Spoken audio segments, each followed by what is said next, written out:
Ang paksa po natin ngayon mga kapatid ay may pamagat na kabutihan ng Diyos.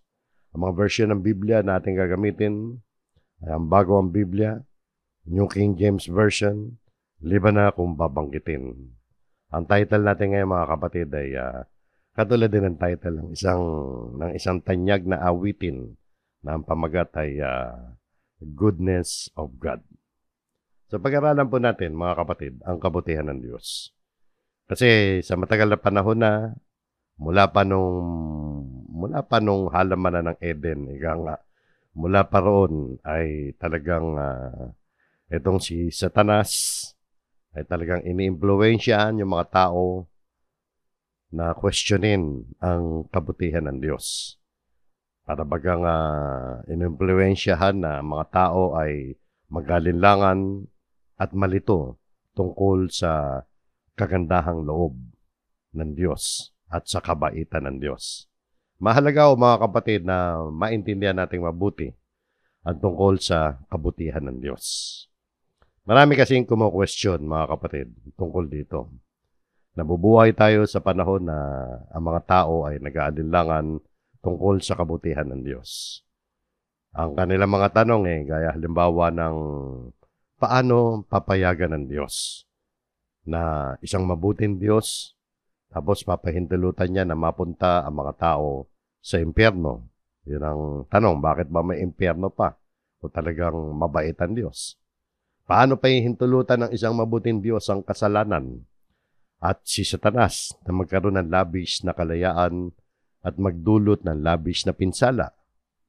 Paano hinahayaan ng isang mabuting Diyos na ang mga likas na kalamidad, mga sakuna, at yung mga masasamang balak ay magdulot ng labis na pagkawasak at sakit sa puso at mga karamdaman?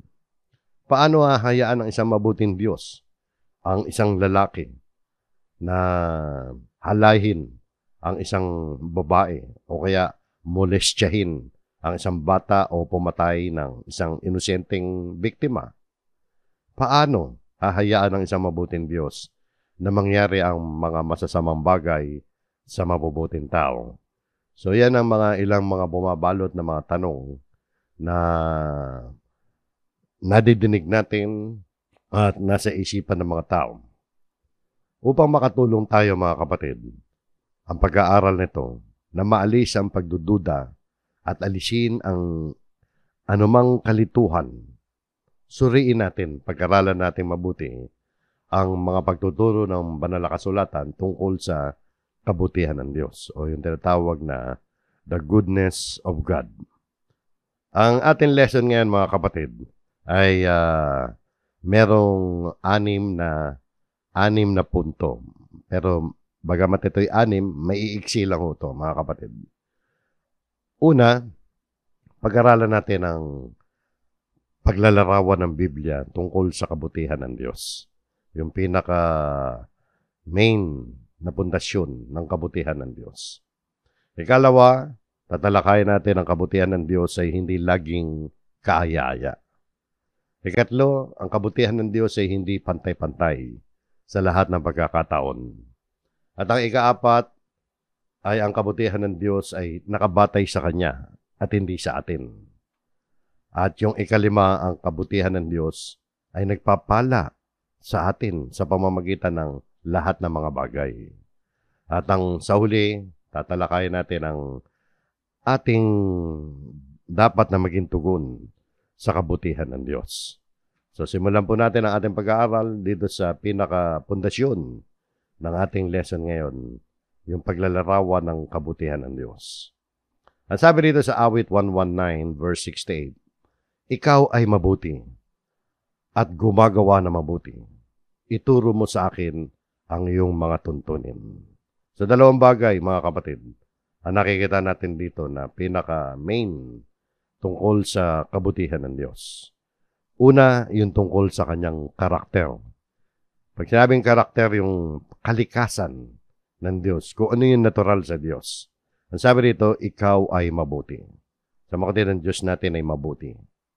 At ang ikalawa mga kapatid, ay yung tungkol sa kanyang ginagawa. Ano yung ginagawa ng Diyos? Gumagawa na mabuti. Kaya kapag sinabi natin na ang Diyos ay mabuti at tungkol sa kabutihan ng Diyos, sinasabi natin na ang lahat tungkol sa Kanya, tungkol sa Diyos, ay mabuti. Lahat ng bagay, lahat ng pagkilos, lahat ng ginagawa niya, ang Kanyang pag-ibig, mabuti. Mabuti ang Kanyang kapangyarihan, yung Kanyang tinatawag na soberanya. Yung soberanya, yung sovereignty na tinatawag, yung Kanyang pagkontrol sa lahat ng mga bagay. Ang Kanyang kapangyarihan ay mabuti. Mabuti maging ang Kanyang galit. Mabuti pag in-execute niya ang Kanyang hustisya. Mabuti ang Kanyang biyaya, yung Kanyang awa. Mabuti yung Kanyang pagdidisiplina. Mabuti ang lahat ng desisyon niya. Mabuti ang ginagawa niya. Pati yung mga hindi niya ginagawa, mabuti rin. Pagwari bagang yung ibig natin sabihin pagwari bagang sa tingin natin parang hindi ata kumilos ang Diyos tungkol sa isang bagay. Mabuti rin yun, yung hindi niya pagkilos. Ano ba ang kanyang pinahihintulutan o kaya hindi pinapahintulutan ay mabuti. At ginagawa ng Diyos ang lahat para sa ikabubuti ng kanyang kaluwalhatian at para sa ikabubuti ng kanyang mga lingkod. Bakit? Dahil ang Diyos ay mabuti at mabuti ang lahat ng kanyang ginagawa. Yun yung dapat nating huwag tatanggalin sa ating isipan. Ang Diyos ay mabuti kahit anuman ang mangyari. Mabuti siya, yan ang kanyang karakter, kalikasan, at lahat ng kanyang ginagawa ay mabuti. Yan ang pangunahing paglalarawan ng banal na kasulatan tungkol sa kabutihan ng Diyos. Ngayon, sa ikalawang punto mga kapatid, sinasabi rito ang kabutihan ng Diyos ay hindi laging kaaya-aya. Maring hindi ka laging matuwa sa isang pangyayari na pinahintulutan ng Diyos. Pero yun ay kabutihan din ng Diyos, mga kapatid. Hindi laging kaaya-aya. Hindi mabuti ang Diyos dahil lamang sa gumagawa siya ng mabubuting bagay para sa atin. Hindi mabuti ang Diyos dahil lamang sa magaganda at kaaya-aya, kasiyasaya, yung mga pangyayari na nagaganap sa ating buhay. Hindi yun ang sukatan. Ang Diyos ay mabuti dahil siya ay mabuti. Parehong nananatiling mabuti ang Diyos at ang kanyang mga desisyon. Kahit na maaring hindi mukhang mabuti. Maaring hindi mukhang mabuti. Mukhang hindi maganda ang nakikita natin, pero mabuti pa rin ang Diyos. Maaring sa paligid natin hindi mabuti ang nakikita natin pangyayari, pero hindi dahilan yon para sabihin na ang Diyos ay hindi mabuti. Hindi mababago ang kabutihan ng Diyos, ano man ang mangyari. Sa kanyang karunungan, sa kanyang soberanya, siya ay nagpapasya ng mga perpektong oras upang tumugon sa ating mga daing, sa ating mga pagkabalisa upang tayo iligtas at upang ipakita ang kanyang kadakilaan. Ang Diyos ay hindi kailangan tumugon sa lahat o sa bawat oras. Lahat ng kanyang ginagawa at hindi ginagawa ay mula sa kanyang soberanya. Desisyon niya yan. Mula sa kanyang soberanya, biyaya, pag-ibig, at kabutihan. Ang kabutihan ng Diyos, mga kapatid, ay hindi laging kaaya-aya. Dahil, halimbawa, sa isang mabuting magulang, example, mabuting magulang. Ano ginagawa ng mabuting magulang? Sinasanay ang kanyang anak na kumain ng, halimbawa, ng gulay, yung mga ayaw ng mga bata, patulugin ang mga anak sa disenteng oras, disiplinahin sila, siguro din tapos na ang kanilang mga assignment bago ang lahat, di ba? Ang isang mabuti magulang ay dinidisiplina, winawasto, itinatama ang kanilang mga anak. Bakit? Sapagkat yun ang mabuti. Yun ang kanilang ginagawa para sa kanilang mga anak. Ginagawa nila na yung mga mabuti magulang, ginagawa nila yun para sa ikabubuti ng kanyang anak o ng kanilang anak. Bakit? Kahit hindi kaaya-aya sa bata yon, pero sinasanay nila ang bata na lumaki sa disiplina, lumaki sa tama, lumaki sa mabuting bagay. So katulad din ng ating Panginoon Diyos, mabuti ang Diyos, ginagawa niya at hinahayaan niya na mangyari ang ilang magagandang bagay sa ating buhay. Magagandang bagay yon sa paningin ng Diyos, pero hindi maganda sa pakiramdam nating mga tao. Dahil yun ang gusto ng Diyos, yun ang iniisip niyang mabuti para sa atin. Bakit niya ginagawa yun? Katulad ng mga pagtuturo ng ibang mga talata ng Biblia, dahil alam niya na yun ay mabuti para sa atin. At sa bandang huli, patungo yun doon sa tinutulungan tayo na iayon ng ating buhay ayon sa larawan ng ating Panginoon sa Kristo. Doon tayo inihahatid nun. Dinadala tayo sa kanyang kaluwalhatian. Siya ay isang mabuting ama sa langit. Ang pinakamagandang halimbawa nito, mga kapatid, na makikita natin sa banal na kasulatan. Maraming tayo may isa-cite. Pero sa kakulangan ng oras, siyempre, limitado tayo, di ba? Halimbawa, yung kasaysayan ni Jose, si Joseph, yung anak ni Jacob, kung tawagin Joseph the Dreamer. Siguro, alam niyo yung kasaysayan niya. Sa edad na 17 anyos, itinapon siya ng kanyang mga kapatid sa isang hukay dahil balak siyang patayin. Pero hindi natuloy yun. Dahil nagbago isip nila, nagpasya na lang sila ibenta si Jose sa caravan para maging alipin patungo sa Ehipto.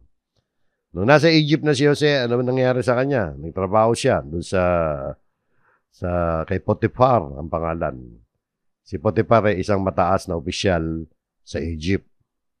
Kaya lang, ang naging problema kay Potiphar at kay Jose, ang dami na naging problema ni Jose, kung titingnan natin, ang dami na niyang pinagdaanan.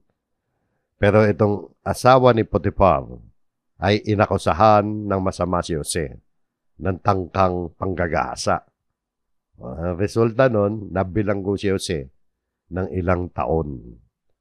Pero isang araw, yung paraon, yung hari ng Egypt, ay nagkaroon ng panaginip. Panaginip na nakagambala sa kanya at nagawa naman ni Jose na bigyan ng kahulugan ang panaginip bilang isang mensahe mula sa Diyos tungkol sa isang tagutom na darating.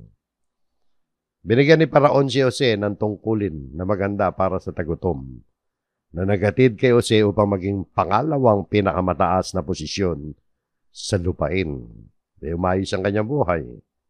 Pero isang araw dumating ang mga kapatid ni Jose na humihingi ng pagkain o bibili ng pagkain sa Egypt dahil yung tagutom 7 taon na ganap yan, umabot yan hanggang sa Canaan, doon sa lugar nila Jacob. So nagpunta yung mga anak ni Jose sa Egypt para bumili ng pagkain. At na-encounter nila si Jose. Noong una hindi nila nakilala. Pero nung malaman nila na si Jose ay yung pala yung kapatid nila na kanilang pinagtaksilan na maraming taon na nakakaraan, natakot yung mga kapatid niya. Sinasabi ni Jose sa kanila o sinabi ni Jose sa kanila na huwag sila matakot. At pagkatapos ay sinabi ni Jose, itong talatang ito na isang kamanghamanghang pahayag tungkol sa soberenya ng Diyos at kabutihan ng Diyos. Sinabi ni Jose, dito sa Genesis 50, verse 20, Kayo'y nagnasa ng masama laban sa akin.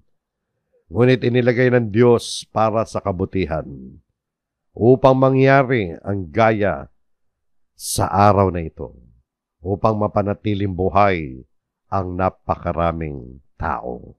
Nakita niyo yan, no? Kaya pala, nangyari kay Jose yun. Nakadanas siya ng masama. Nagnasa ng masama yung kanyang mga kapatid. Pero yung kasabaang yun, inilagay ng Diyos para sa kabutihan. Dahil magaganap ang tagutom. Mauubos sila lahat sa gutom. 7 taon na tagutom yun. Kumbaga sana in-anticipate na ng Diyos. Dahil alam ng Diyos ang mangyayari. Magkakaroon tagutom. So ipinadala si Jose sa Egypt. Pinayagan ng Diyos na si Jose ay mapunta sa Egypt para sa pagkakataong yun. Kaya nasabi, upang mangyari ang gaya sa araw na ito. Upang mapanatiling buhay ang napakaraming tao. So, na-save, naligtas sa gutom ang lahi ni Jacob dahil sa pangyayari yan. Ang pinagdaanan ni Jose ay hindi lahat ay kaaya-aya. Pero nagbunga ito ng kabutihan. Ang kabutihan ng Diyos ay hindi laging kaaya-aya. Kaya yan, kaya natin nasabi, at marami pang pangyayari, maging sa buhay yun natin, nakikita natin ang kabutihan ng Diyos ay hindi laging kaaya-aya. Pero yun ang alam ng Diyos. Sa kanyang soberanya, kapangyarihan, yun ang alam niya. Pinahintulutan niya na mangyari dahil mabuti ang Diyos. So, ang kabutihan ng Diyos ay hindi laging kaaya-aya. Huwag tayong mag-expect na lahat ng bagay na lang na mararanasan natin dahil sa kabutihan ng Diyos ay magaganda sa ating mga panamdam at sa ating mga mata. So, yung ikatlo, mga kapatid, ay ang kabutihan ng Diyos ay hindi pantay-pantay sa lahat ng pagkakataon. Paano natin nasabihan? Ano ba ibig sabihin yan, mga kapatid? Mabuti ang Diyos sa lahat ng mga tao. Lahat ng mga tao, mabuti ang Diyos sa ibang bagay. Hindi sa lahat ng bagay. Para sa lahat yan, in general. Pero mabuti ang Diyos sa iba, sa particular na grupo ng mga tao, sa lahat ng paraan. All the way. Yung iba, limitado ang kabutihan ng Diyos. Merong kabutihan ng Diyos na pang-general. Higa nga. Pero may kabutihan ng Diyos na pang-specific. Higa nga, pang-particular. Ito yan, mga kapatid. Una muna, tingnan natin na ang kabutihan ng Diyos, isang halimbawa rito, na mabuti ang Diyos sa lahat ng mga tao. Lahat. No exemption dito, mga kapatid. Kaya masama ka man, kaya mabuti. Mabuti ang Diyos sa iyo. At sabi rito sa Mateo 5:45, salita po ito ng ating Panginoong Kristo. At sabi, upang kayo maging mga anak ng inyong Ama na nasa langit, sapagkat pinasisikat niya, ito po, pinasisikat niya ang kanyang araw sa masasama at sa mabubuti.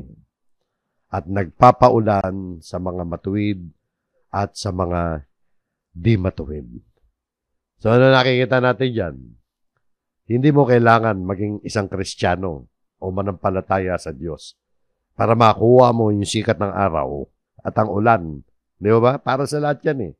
Hindi lang umuulan at tumaaraw sa bakuran ng mga Kristiyano.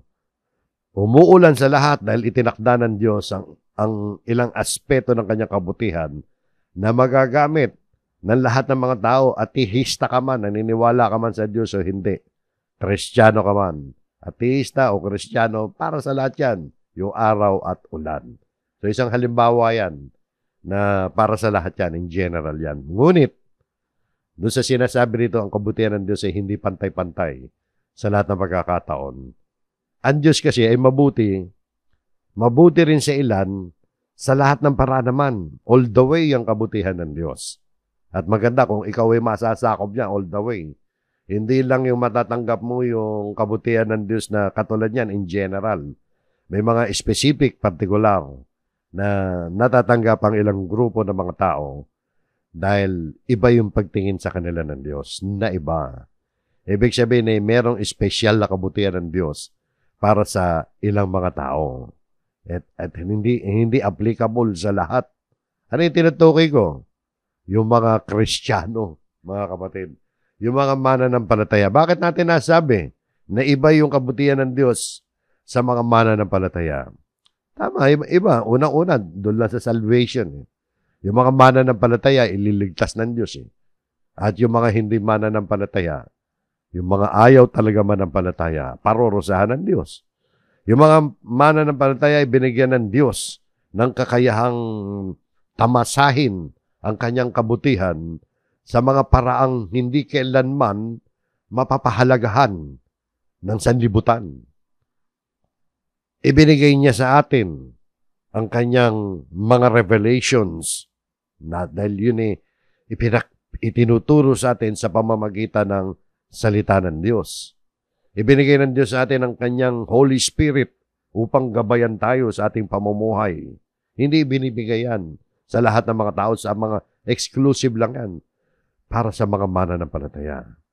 Binigyan ng mga mananampalataya ng isang banal na pananaw sa buhay na nagbubukas sa ating mga mata upang makita at matamasa ang kanyang kabutihan.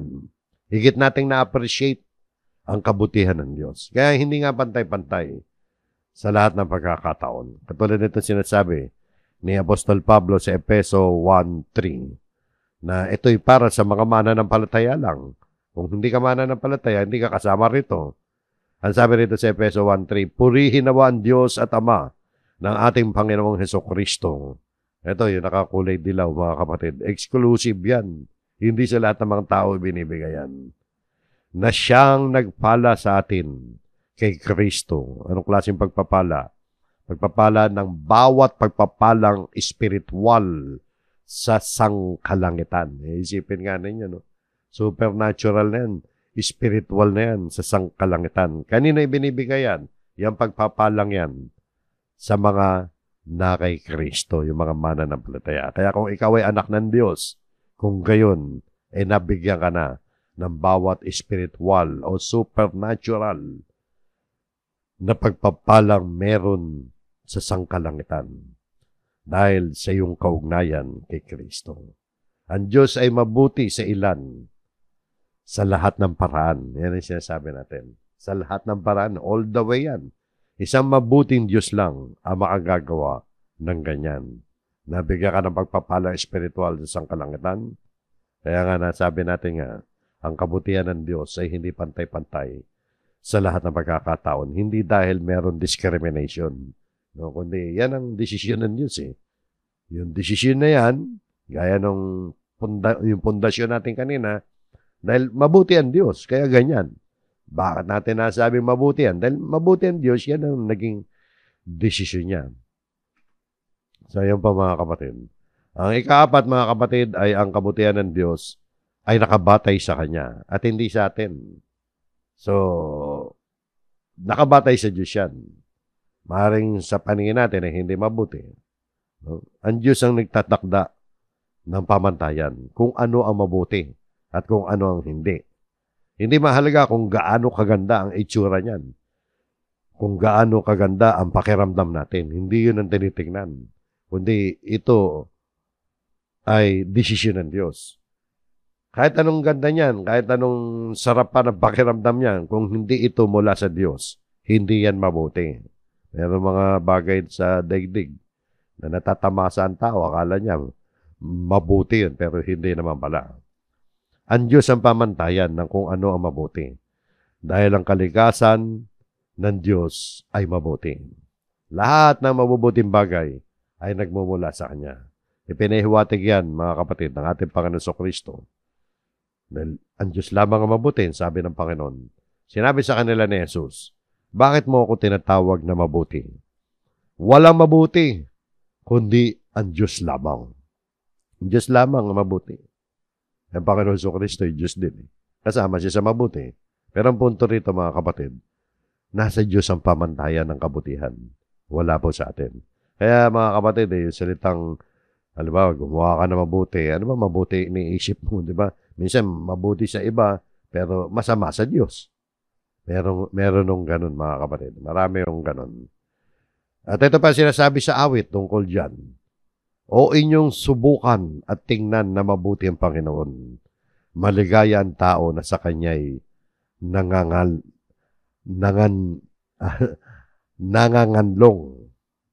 Maligaya, nanganganlong trust, nagtitiwala sa Kanya. So, subukan daw natin, tingnan na ang Panginoon ay mabuti. Kung ano mabuti o hindi, ang Diyos ang nagtatakda niyan. Dahil siya lamang ang ganap at dalisay na mabuti. Kung ang Diyos ay nagsabi na ang isang bagay ay mabuti, ito ay mabuti. Dapat tayo mag-ingat mga kapatid. Dahil madalas nating pinapalitan ang pamantayan ng kabutihan ng Diyos ng ating sariling pamantayan. Example mga kapatid. Madalas nating pinapalitan ang pamantayan ng kabutihan ng Diyos ng ating mga emosyonal na pamantayan ng kabutihan. Wala yun sa emosyon ng tao. Katulad halimbawa, ang krus. Ang krus ay emosyonal na nakakabahala para sa ating Panginoon Kristo. Nabahala ang Panginoon Kristo na pag-aaralan natin yan. Naguglumihanan siya dahil bibitayin siya sa krus. Ngunit ang krus ay isang pagpapakita ng kabutihan ng Diyos sa sangkatauhan. Kung tutukuhin natin ang lahat ng bagay na nagdudulot sa atin ng stress, pag-aalala, pagkabalisa, bilang hindi mabuti, kung ang turing natin sa lahat ng mga problema ay hindi mabuti, makakaligtaan natin ng maraming pagpapala, pagkakataon sa paglago at sa ministeryo. Pag sinabi ministeryo, gawain. Lahat ng tunay na gawain o ministeryo sa Panginoon, mabuti. Pero marami dyan, kadalasan ay nakaka-stress. Nakaka-stress yung kapag ikaw ay naglilingkod sa ministry. Ang kabutihan o ang pamantayan ng kabutihan ng Diyos ay hindi tinutukoy ng ating mga damdamin o emosyon, kundi bagkus sa pamamagitan ng kung ano ang sinasabi ng Diyos na mabuti. Mabuti yung ministry. Kahit nakaka-stress yan, mabuti yan. At merong naidudulot na kabutihan doon sa mga kapatid na nai-involve sa ministry, sa mga gawain. So, yun po, wala sa emosyon natin kung yan ba ay mabuti o hindi. Diyos ang nagdidesisyon yan. Madalas nating pinapalitan ng pamantayan ng kabutihan ng Diyos na mga logical, mga logic, mga pagpapaliwanag. No? Yung krus, muli, yung krus, yung pagpapako kay Jesus sa krus ng Kalbaryo, nasaan ang logic dyan? May logic ba dyan, mga kapatid? Kung sa pamantayan lang ng tao? Bakit kinakailangan mamatay si Kristo sa krus? Kung sa pamantayan ng sanlibutan na kabuluhan ng dugo ng ating Panginoon sa Kristo. Nakita nyo, no? Pero yun, mga kapatid, ang paliwanag lang ng Biblia dyan, hindi naman logical sa mga tao. Yan ang plano ng Diyos sa pagtubos Wala namang ibang paliwanag ang Diyos sa banal na kasulatan kung bakit ganyan, kundi doon sa katotohanan na ipinahayag ng Diyos sa pamamagitan ng kanyang mga salita na ang kasalanan ng sangkatauhan ay kailangan mabayaran ng isang perpektong kordero. Yung kordero na yung tinutukoy, yung kanyang anak. So nakita niyo mga kapatid, no? Asan ang logic dyan? Ipapako si Kristo sa krus. Hindi natin nahanapan ng logic. Sapagkat yun ang sinasabi ng salita ng Diyos. Kailangan mapako si Kristo sa krus. Kailangan bumuhos ang kanyang dugo para matubos tayo sa ating mga pagkakasala. Pero ang pamantayan na kabutihan ng Diyos, nakita natin dyan hindi nakabatay nga sa ating kakayahan na unawain o hindi maunawaan. Ang pamantayan na kabutihan ng Diyos ay hindi nakabatay sa kung magkakaroon sa atin yan ng kahulugan, kung may papaliwanag natin yan o hindi. Basta yung sinasabi natin, kung ano yung sinasabi ng Biblia, kinakailangan mamatay si Kristo sa krus, mabuhos ang kanyang dugo. So, hindi batay sa logic ng tao, kundi yun ang desisyon ng Diyos. Yan ang kabutihan ng Diyos, mga kapatid. Ang kabutihan ng Diyos ay nakabatay sa Kanya, hindi sa atin. So, huwag nating hahanapin ang ating sarili tungkol sa kabutihan ng Diyos. Tingnan natin kung ano yung sinasabi sa atin ng salita ng Diyos. Ito, mga kapatid, number 5, ang kabutihan ng Diyos ay nagpapala sa atin sa pamamagitan ng lahat ng mga bagay. Ano ba ibig sabihin yan? Paano ba natin nasabi yan? Ibig sabihin lang yan, mga kapatid, walang bagay na hindi magagamit ang Diyos para pagpalain tayo. Dahil ang kabutihan ng Diyos ay nagpapala sa atin sa pamamagitan ng lahat ng mga bagay. Lahat ng mga bagay. Pwede tayong pagpalain ng Diyos mula ron. Masama man o mabuting bagay yon. Sabi rito sa Roma 8:28. At nalalaman natin na sa lahat ng mga bagay, ang Diyos ay gumagawa sa ikabubuti ng mga umiibig sa Kanya. Sa kanila ng mga tinawag, alinsunod sa Kanyang layunin. Nakita niyo na, madalas natin gamitin yung talatang yan Hindi sinasabi dyan na pinipigilan ng Diyos ang kanyang mga anak na makaranas ng mga bagay na maaaring makapinsala sa kanila. Hindi ganyan yan. Kundi, ang sabi dyan, sa lahat ng mga bagay, ang Diyos ay gumagawa sa ikabubuti. Lahat ng bagay daw. Ibig sabihin, kumikilos ang Diyos sa lahat ng bagay. Masamang bagay man yan, o masamang pangyayari man yan, o kaya mabuting pangyayari. Lahat nga eh. Kumikilos ang Diyos, pinapaintulot niya, maranasan natin yan, anumang bagay yan, para tayo ay pagpalain. Dahil ang sabi, siya ikabubuti natin. Kinukuha ng Panginoon ang lahat ng mga bagay. Pinapaintulutan niyang mangyari sa kanyang mga anak, maging ang mga pinakamasasamang bagay. At ginagawang mga pagpapala ang mga bagay na yon. Bakit? Para sa ikabubuti natin. Another bakit? Sapagkat siya ay isang mabuti at makapangyarihan Diyos. So, ano man ang nagaganap sa buhay natin, isang bagay lang isipin natin, mga kapatid. Nangyari yan. Dahil nananampalataya ka kay Kristo, no? Nangyari yan. Dahil pinahintulot ng Diyos na mangyari yan para sa ikabubuti mo. So, yun po, mga kapatid. So, yan ang kabutihan ng Diyos. At ang ika-6, ang huling bahagi ng ating paksa ngayon, ay ang tugon natin sa kabutihan ng Diyos. Nalaman natin ang mga bagay na yan, paano tayo tutugon sa kabutihan ng Diyos. Ano ang dapat na maging reaksyon natin sa pagkaalam na ang Diyos ay mabuti at gumagawa ng lahat ng bagay para sa kabutihan? Paano tayo dapat tumugon sa ating Diyos na labis na nagpapakita sa atin ng kanyang kabutihan sa pamamagitan ng kanyang pagbubukas palad sa atin? Itong huling bahagi ng ating aralin, mga kapatid, ay merong 4 na punto. Mahalagang punto. Ito yung pinaka-aral mensahe natin, aplikasyon ng ating napag-aralan. Nalaman natin na mabuti ang Diyos. Ano naman ang dapat natin gawin? At ano ang dapat makita sa atin? Sabi dito, number 1, ang kabutihan ng Diyos ang umaakay sa atin sa pagsisisi. Number 2, ang kabutihan ng Diyos ay nagbubunga ng ating kabutihan. Number 3, ang kabutihan ng Diyos ay nagbubunga ng kapayapaan. At number 4, ang kabutihan ng Diyos ay nagbubunga ng pasasalamat. Isa-isayin po natin, ang kabutihan ng Diyos ang umaakay sa atin sa pagsisisi. Sinasabi nga rito sa Roma, mga kapatid, sa 2:4, o hinahamak mo ang mga kayamanan ng kanyang kabutihan, pagtitiis at pagtsatsaga na hindi mo nababatid na ang kabutihan ng Diyos ang umaakay sa iyo sa pagsisisi. Sa palagay ba natin ang lahat ng kabutihan na dumating sa ating buhay dahil sa tayo ay napakabuting mga tao?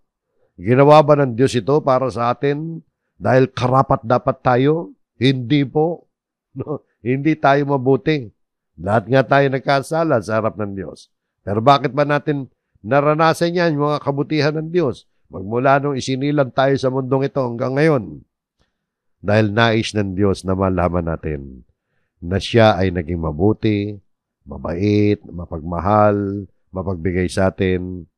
Ano ang layunin niya? Merong isang tiyak na layunin na isinasaad dito. Ano yun? Naakayin tayo sa pagsisisi. Kaya sabi diyan na ang kabutihan ng Diyos ang umaakay sa iyo sa pagsisisi. Lahat ng pangyayari sa buhay natin, ipinahintulot ng Diyos na makatikim tayo ng kanyang kabutihan para akahin tayo sa pagsisisi. Ano ba yung pagsisisi? Pagsisisi, yung pagkakaroon ng pagbabago ng isip, pagbabago ng desisyon at direksyon ng buhay. Dapat nating makita ang kabutihan ng Diyos at magkaroon ng pagbabago ng isip na humahantong sa pagbabago ng direksyon at humahantong sa pagbabago ng buhay po natin. So, yan po ang purpose ng Panginoon. Mas mahalaga sa Panginoon yung spiritual na epekto ng kanyang kabutihan sa atin. Hindi lang para guminhawa ang ating pakiramdam, kundi magsisi tayo sa ating mga pagkakasala at may ayon natin ang ating buhay sa mga salita ng Diyos. Kaya para sa mga hindi naniniwala, nangangahulugan ito na ang pagpapala ng Diyos sa iyong buhay. Kung hindi ka masyadong naniniwala, no? Yung mga pagpapala sa iyo ng Diyos sa buhay mo, yung kanyang pasensya, at lahat ng magagandang bagay na nangyari sa iyo ay para sa layunin na dumating ka sa punto kung saan magsisisi ka sa iyong mga kasalanan at ibigay ang iyong buhay sa Panginoong Hesukristo. Ang pinakadakilang gawa ng kabutihan ng Diyos na ginawa ng Diyos ay ang pagpapadala ng kanyang bugtong na anak, ang ating Panginoon Hesukristo, upang mamatay para sa atin sa krus, upang hindi tayo mapunta sa dagat-dagatang apoy. Sa halip ay mapunta tayo sa kanyang kaharian sa langit. Kaya magsisi tayo sa ating mga kasalanan at bumaling tayo kay Kristo. Dapat yan yung mga nararanasan natin mga pagpapala ng Panginoon, yan ang mag-encourage sa atin na magbagong buhay. Kaya nga ang kabutihan ng Diyos ang umaakay sa atin sa pagsisisi. Number 2, ang kabutihan ng Diyos ay nagbubunga ng ating kabutihan. Ibig sabihin nito, dahil mabuti ang Diyos sa atin, ay kinakailangan maging mabuti rin tayo. Gumagawa tayo ng mabuti dahil mabuti ang Diyos. Nais ng Diyos na gumawa ng mga gawa ng kabutihan ang mga Kristiyano. No? At ang Diyos, ginagamit tayo. Nais ng Diyos na gamitin tayo para yung kabutihan niya makarating din sa ibang mga tao. Tingnan natin mga kapatid, kung ano yung sinasabi ng Biblia tungkol sa ating ginagawa at pagpapakita ng kabutihan ng Diyos. Kapag gumagawa ka ng mabuti at ginagawa ang sinasang-ayunan ng Diyos, ipinapakita mo na ikaw ay nasa panig ng Diyos at tagasunod ka talaga ng Panginoon Kristo. Tingnan nyo, ito yung mga pagkilos natin, mga kapatid. Ikatlong 1:11. Minamahal, huwag mong tularan ng masama, kundi ang mabuti. Ang gumagawa ng mabuti ay sa Diyos. Ang gumagawa ng masama ay hindi nakakita sa Diyos. So, kailangan gumawa tayo ng mabuti. Ang paggawa ng mabuti ay hindi natural na ginagawa natin. Ang kalikasan ng tao masama eh. Kaya dapat tayo matuto, dapat tayo turuan. Dapat tayo sanahin sa paggawa ng mabuti. Gaya na sinasabi ni Pablo kay Tito, 3:14. At nararapat na ang ating mga tao ay matutong magmalasakit sa mabubuting gawa para sa matitinding pangangailangan upang hindi sila mawalan ng bunga. Ano ibig sabihin niya? Matuto. Sabi sa English and let our people also learn to maintain good works. Ibig sabihin, kailangan turuan tayo, sanahin, bigyan tayo ng kaalaman tungkol sa kung ano mabuti na dapat natin gawin sapagat tayo mga nakaranas ng kabutihan ng Diyos. Kaya mga kapatid, ito'y bahagi na kung bakit tayo nag-aaral ng salita ng Diyos.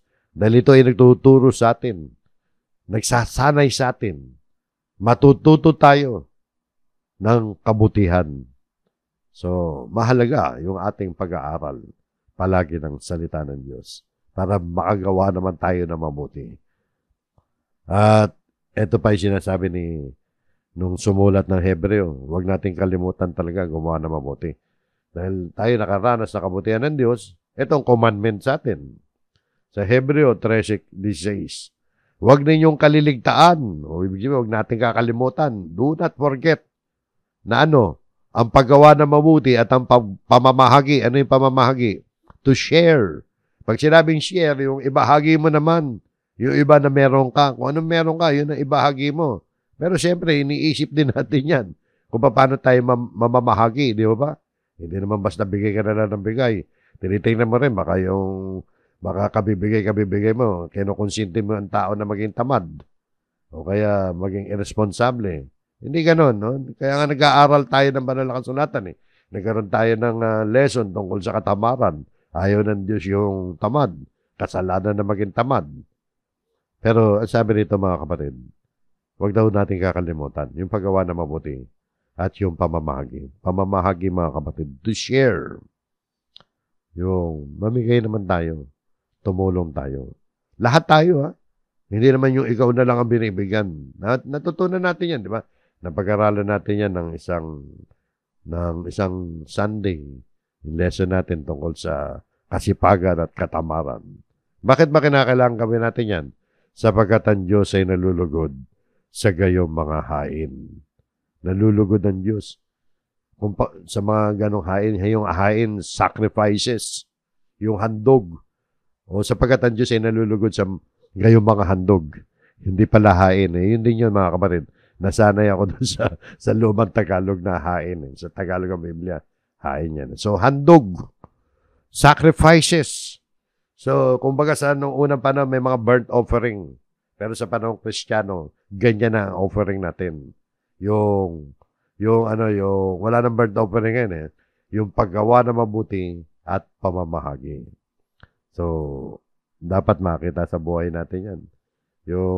Kasi maraming dahil sa mga kahinaan natin, madalas natin nakakalimutan gumawa na mabuti. Yung pagkalimot ba, kaya pinapaalala rito, huwag ninyong kaliligtanin. Do not forget Kasi, maaaring nalaman natin ang isang bagay na kailangan pero hindi tayo gumikilos. Kahit alam natin na dapat tayo gumilos, na dapat tayong tumulong. So yun po mga kapatid, ang kabutihan ng Diyos ay nagbubunga ng ating kabutihan. Naudyukan tayo na gumawa na mabuti dahil naging mabuti sa atin ang Panginoon Diyos. Number 3, mga kapatid, ang kabutihan ng Diyos ay nagbubunga ng kapayapaan. Kapayapaan, bakit natin nasabi? Alam natin na mahirap ang buhay ngayon, mga kapatid. Ang masasamang bagay ay nangyayari sa mabubuting tao. Tapos yung mabubuting bagay ay nangyayari sa masasamang tao. Pero sabi ng banal na kasulatan, huwag tayo magkalala. At sabi, pagkadakila ng iyong kabutihan, na iyong iniingatan para sa kanila na nangatatakot sa iyo. So, dakila ang kabutihan ng Diyos. Na ano sabi? Iniingatan. Ano iniingatan? You have laid up, parang nire-reserva ng Diyos yung kanyang kabutihan. Para kanino? Para sa kanilang nangatatakot sa iyo. Yung mga nananampalataya sa Kanya, yung mga natatakot sa Kanya, yung sumusunod sa Kanya, na sabi rito, na iyong ginawa sa kanila na nagsisipagkanlong sa iyo sa harap ng anak ng mga tao. Ano ibig sabihin yan? Nagginawa sa kanila na nagsisipanganlong sa iyo. Yung nagsisipanglong yung mga nagtitiwala, yung mga ginagawa siyang takbuhan na mga nagtitiwala sa Kanya. So, yung nagsisipangalong, yung mga nagtitiwala sa Kanya, habang sinusunod natin ang Diyos, ay binubuhos niya sa atin ang Kanyang kabutihan. Kapag lumalapit tayo sa Diyos para sa proteksyon, nandiyan ang Diyos, inilalaan niya para sa oras ng pangangailangan natin, ibinubuhos niya ang Kanyang kabutihan. Dahil sa kabutihan ng Diyos na kumikilos sa buhay natin, nakakaranas ngayon tayo ng kapayapaan sapagkat meron tayong kanlungan Kaya natin na konklusyon na ang kabutihan ng Diyos ay nagbubunga ng kapayapaan dahil sa oras ng kagipitan, sa oras ng mga nakakabahalang sitwasyon ng buhay, meron tayong takbuhan. Ang Diyos, malaki ang reserba niya sa atin para sa atin, para sa kabutihan niya sa atin. So, yun po mga kapatid. Kaya pala, marami mga Kristiyano sa kasaysayan na kahit naharap sila sa pag-uusig hanggang sa kamatayan naging mapayapa sila. Dahil kumilos ang kabutihan ng Diyos sa kanilang buhay. So, yun po mga kapatid, ang kabutihan ng Diyos ay nagbubunga ng kapayapaan. At sa huli mga kapatid, ang kabutihan ng Diyos ay nagbubunga ng pagpapasalamat. Sabi dito sa awit, magpasalamat kayo sa Panginoon sapagkat siya'y mabuti. Anong dahilan? Bakit tayo magpapasalamat sa Panginoon? Sapagkat siya'y mabuti. Yun lang ang dahilan.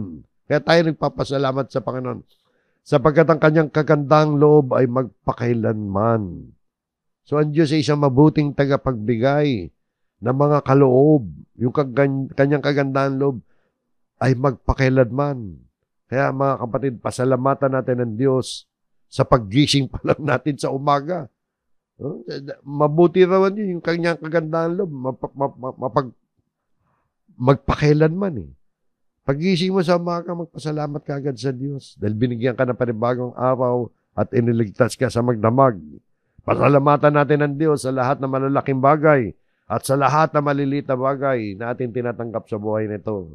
Pasalamatan natin ang Diyos sa ating kaligtasan. Pasalamatan natin ang Diyos sa pagtulong sa atin na lumago sa ating pananampalataya at spiritual na pamumuhay. Ang dami natin pagsasalamat sa Diyos. Hindi tayo mauubusan. Pasalamatan natin ang Diyos para sa ating pamilya, para sa isang maliit at magandang bulaklak, para sa church na kinabibilangan mo, para sa kaibigan mo, para sa pagtulong niya sa iyo na malagpasan ang masasamang panahon. Pasalamatan natin ang Diyos. Maaaring sabihin ng isa na hindi niya kailangan dumalo sa pananambahan sa isang iglesia lokal, sa local church, para maging Kristiyano. Tama nga. Pwede. Huwag ka umaten. Ngunit kung ikaw ay isang mapagpasalamat na Kristiyano, pupunta ka doon upang ipagdiwang ang kabutihan ng Diyos. Hindi ka tututol sa pag-awit para sa kanyang kaluwalhatian. Aawitin mo ang kanyang kabutihan. Bakit? Dahil naging mabuti sa iyo ang Diyos. Kapag nakilala mo ang kabutihan ng Diyos na kumikilos sa iyong buhay, hindi mo may iwasang purihin siya. So yun po mga kapatid, ang kabutihan ng Diyos ay nagbubunga ng pagpapasalamat. So yan ang mga ilang po pwede nating tinuturo ng Biblia na maging tugon sa kabutihan ng Diyos. So yun po ang ating lesson ngayon. Naway may apply natin ito sa ating buhay sa araw-araw. Maging mapagpasalamat tayo sa kabutihan ng Diyos. Ano man ang nangyayari sa buhay natin, huwag nating tatanggalin sa ating mga puso at isipan nangyari ang lahat ng mga yan. Sa ikabubuti natin dahil ang Diyos natin ay mabuti. Hanggang dyan mga kapatid, maraming salamat po. Pagpalain po tayong lahat ng Panginoon. Tayo po'y muling manalangin.